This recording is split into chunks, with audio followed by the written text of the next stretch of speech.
Hello. I want to create a body that's fit and healthy and can dance until I'm 120.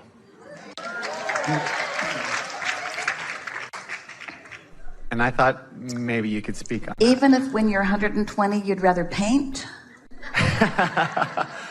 Ooh, I hadn't thought of that. In other words, are you really wanting to assign your intentions so far into the future, or do you want to intend that you'll be up for whatever you're up for whenever you're up for it? I like that. Because it's a dynamic thing, isn't it? It's ever changing. We really like this conversation. So when you think about living in a dynamic world, ever changing, and you being a dynamic being, ever changing, and you think about what's changing is your intention. Rather than adapting your intentions to the condition, you're wanting to allow your desire to evolve and expect the conditions to conform. And that's a little different than what you just asked for, isn't it? Whatever I want, whenever I want it. Giving yourself the leeway to change or evolve in what you want, yes? Mm-hmm. Yeah. So when you accept that life is causing your vibrational reality to evolve in that perfect way, then you stay in a vibrational match to that is really what we're talking about here, isn't it? Mm-hmm. When you say, I'm always going to feel this way, no, you're not. I'm always going to want that. That's not true either. But to say, I want to be in a position, I want to be in a practiced position of allowing what is currently dynamically active in my vortex. In other words, when you were very, very young, your dominant intention was to stand on 2 feet. That's changed. You now want more, you see. Uh-huh. Is it good to aim high? I mean, I've never seen anyone who was, pain-free and healthy that lived to 120. Here's the thing. If you aim higher than you believe, it's sort of counterproductive, because every time you make the statement of your aimed intention, you contradict it with what you believe, so what you believe keeps being active and keeps slowing you down. So aim where it feels good. Can you feel what you're attempting to do? And we get it, and it's admirable in most ways. But to say, I want to be a departure from anything that I see, first you got to be to the place where you're not letting current reality limit you. And to try to overcome a current reality that you believe is a lot of stress on you. So we wouldn't aim so high that it creates resistance that now you're having to overcome. We would say in general terms, well, everybody's not me, and I'm not everybody, and I'm different in these ways, and I am on the leading edge, and my intentions are evolving, and my understanding of who I am is too, and I'm getting better and better at closing that gap, and that's all that matters. So I'll keep living a dynamic life. My desires will continue to evolve, and I'll continue to stay up with my desires. But when you're trying to take into consideration the whole world, or even act as an example for a world that is resistant to those ideas, in other words, when you decide that you're going to take a stance about anything, and there's a big blowback in the community around you, you taking the stance that you think is for their well-being is causing more blowback for you, and causing more, therefore, resistance for you, and none of that is necessary. What you're bringing to the forefront here is really a good conversation to have. So, Abraham, those who surround me in the mix, we stimulate desires in each other. We are the variety or the contrast that provides the basis of new intentions. That's a really good thing. People not doing well in terms of their physicality can be the catalyst to you deciding that you're going to do better or that you're going to do well. But deliberately wanting to present something in order to affect their response to it almost always brings you more grief there's not really a great advantage to that, you see. And so we would make more general statements. I'm going to live happily ever after. I'm going to always be in a position to do whatever I feel like doing. I'm going to stay in close proximity to my current desires. I'm going to always have active urges and inspiration allowed by me. Those kinds of things. Helpful? Mm-hmm. And can you feel how less resistant that approach is? Yeah. Not easy to be a part of this world and not have an awareness of how the world may be looking at you. It just cannot be the most important thing, or even close to the most important thing. Your relationship with your inner being is. Everything else is what it is, and it's really not your business.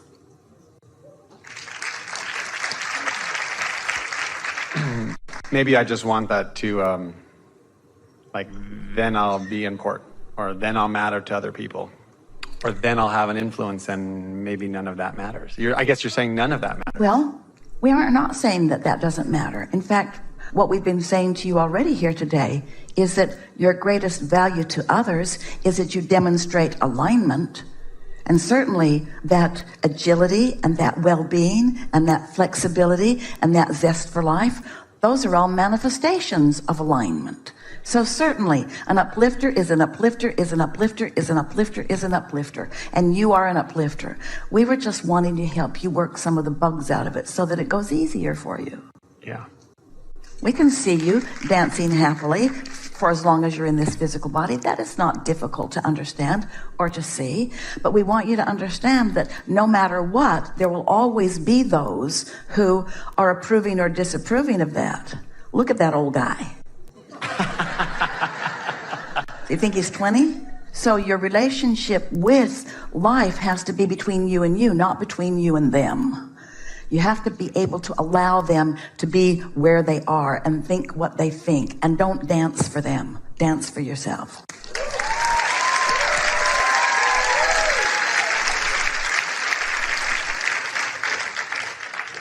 So it doesn't matter if I live a long time or not.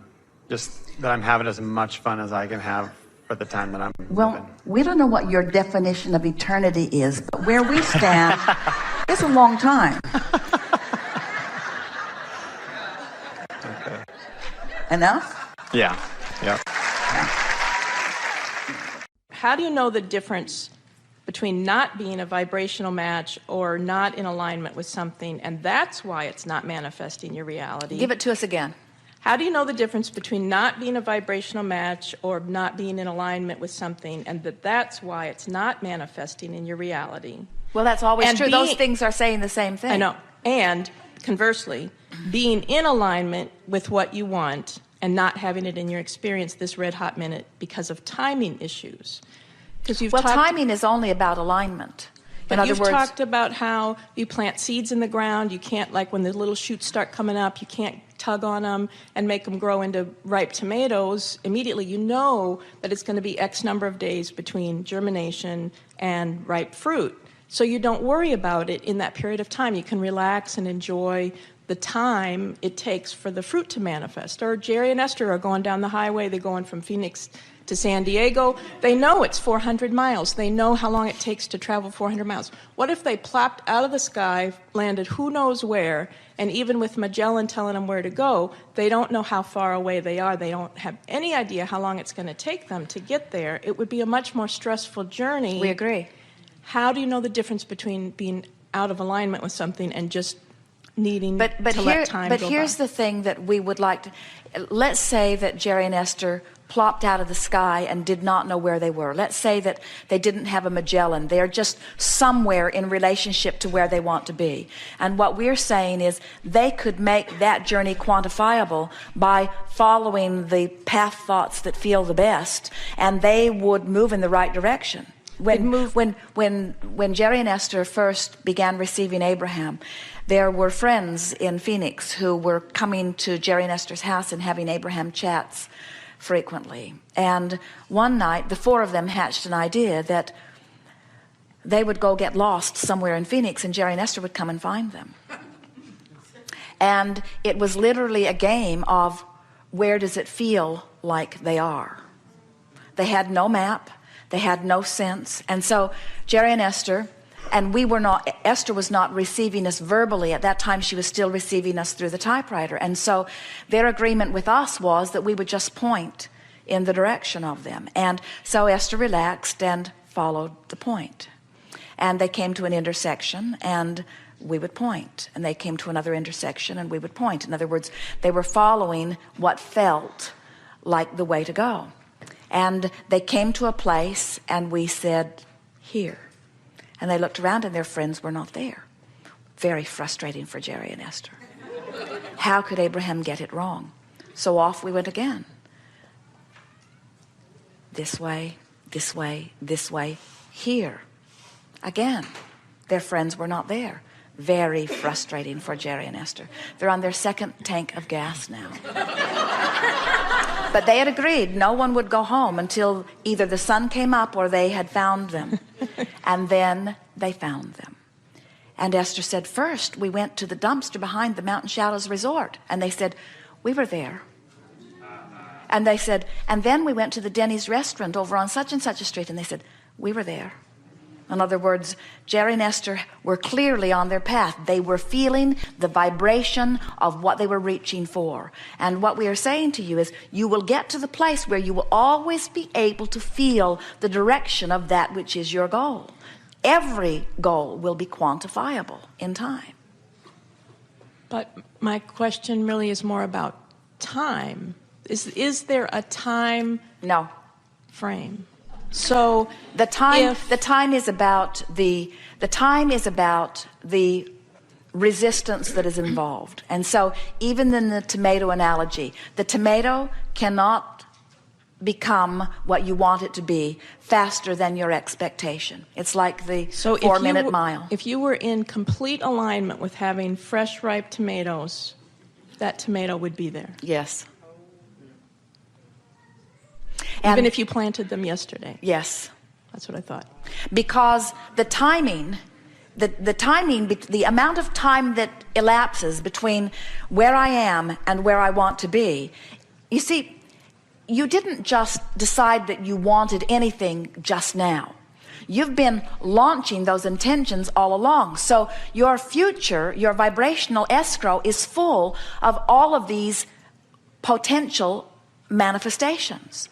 And the amount of time that lapses between where you are now and your receiving of the manifestation of them is only about the amount of time that elapses before you become a vibrational match to what you're asking for. So when you say, I want a tomato, Jerry and Esther, it's funny that you're talking about tomatoes, because Jerry and Esther love tomatoes and had not had wonderful tomatoes for a while, and they have had delightful tomatoes for dinner every night for 10 or 12 nights in a row, because everywhere they go, some restaurant has just received. The other night they had tomatoes. Jerry said, where did these tomatoes come from? And the restaurant owner said, well, they're not local, because our local tomatoes are very green and hard right now. And Jerry said, well, wherever did you find these? And he said, Holland.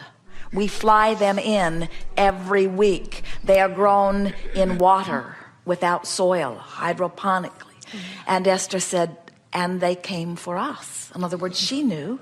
They've been planning on being at Luciano's. They've had it written in their calendar for weeks and weeks and weeks. And the universe just made sure that when they got there, the tomatoes were there.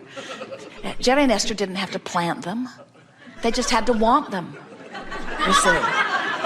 And that's true of everything. When you want it and you are not vibrationally in opposition to what you want, the universe in all of its resources will yield it to you. It's this feeling that I've got to do it myself. I've got to dig the hole. I've got to put the seed in the ground. I've got to tend to it. I've got to water it. I've got to do all the work, and then I get the credit for it. I get the blame for what goes wrong and the credit for what goes right. And we say, morph yourself into the greater scheme of things and take the worthiness that is yours.